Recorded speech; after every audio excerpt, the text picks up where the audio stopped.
नमस्कार दोस्तों। हेलमेट की कीमत उस शख्स से अधिक कोई और नहीं समझ सकता जिसने अपना सब कुछ बेचकर 60,000 से ज्यादा लोगों को मुफ्त हेलमेट बांट दिए। दरअसल 10 साल पहले दोस्त की मौत ने राघवेंद्र कुमार की जिंदगी पूरी तरह से बदल दी है। कॉरपोरेट में नौकरी कर परिवार को चलाने वाले राघवेंद्र ने बिना ज्यादा सोचे समझे बिना हेलमेट बाइक चलाने वालों को हेलमेट बांटने का काम शुरू कर दिया। राघवेंद्र उस दिन को याद करते हुए कहते हैं, मेरा दोस्त कृष्ण कुमार बहुत गरीब परिवार से था। वह नोएडा इंजीनियरिंग करने आया था। परिवार बड़ी मेहनत से पैसे दे रहा था। उस समय नए बने एक्सप्रेसवे पर कृष्ण बिना हेलमेट के बाइक लेकर गया और फिर कभी नहीं लौटा।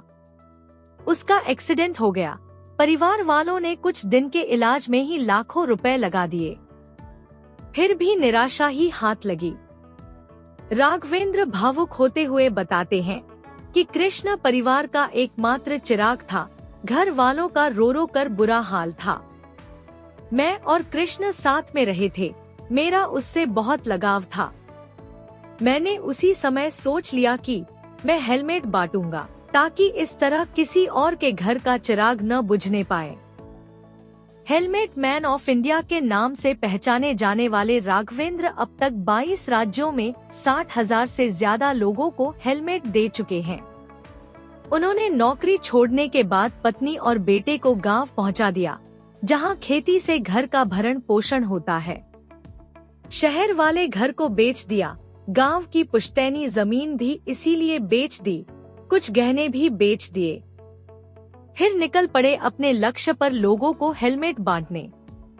राघवेंद्र सरकारी गुणवत्ता जांच वाले हेलमेट थोक में लेने की वजह से 1,000 से 1,200 रुपए में पा जाते हैं। फिर इन्हें चाहे हाईवे हो या कोई और रोड, यदि उन्हें कोई बिना हेलमेट के दिखता है तो गाड़ी में रखा हेलमेट वे निकाल कर उसे देते हैं। साथ ही आगे बिना हेलमेट के बाइक न चलाने का आग्रह भी करते हैं। उनके काम को उत्तराखंड सरकार ने भी सराहा है। बिहार के कैमूर जिले के मूल निवासी राघवेंद्र कहते हैं कि अब तक मेरी पहल से कई लोगों की जिंदगी बची है। वो उस अनुभव को हमसे साझा भी करते हैं।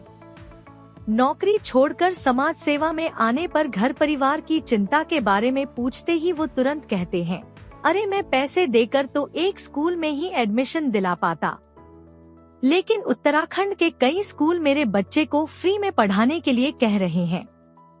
यही तो समाज होता है। जब आप किसी और के लिए काम करते हैं तो आपके लिए ईश्वर किसी और को खड़ा कर देता है। शुरुआत में परिवार वाले सवाल करते थे, लेकिन अब वह भी साथ हो गए हैं। वे जागरूकता फैलाने के लिए कई सार्वजनिक समारोह में भी हेलमेट पहनाते हैं। राघवेंद्र का प्लान आगे हेलमेट बैंक बनाने का है। वो यूनिवर्सिटी में इसकी शुरुआत करना चाहते हैं, जहां स्टूडेंट्स अपना आईडी देकर हेलमेट ले जाएं और फिर उसके उपयोग के बाद उसे लौटा दें। यह जानकारी आपको कैसी लगी कमेंट कर जरूर बताएं। इसी तरह की और वीडियो के लिए चैनल को सब्सक्राइब करें। धन्यवाद।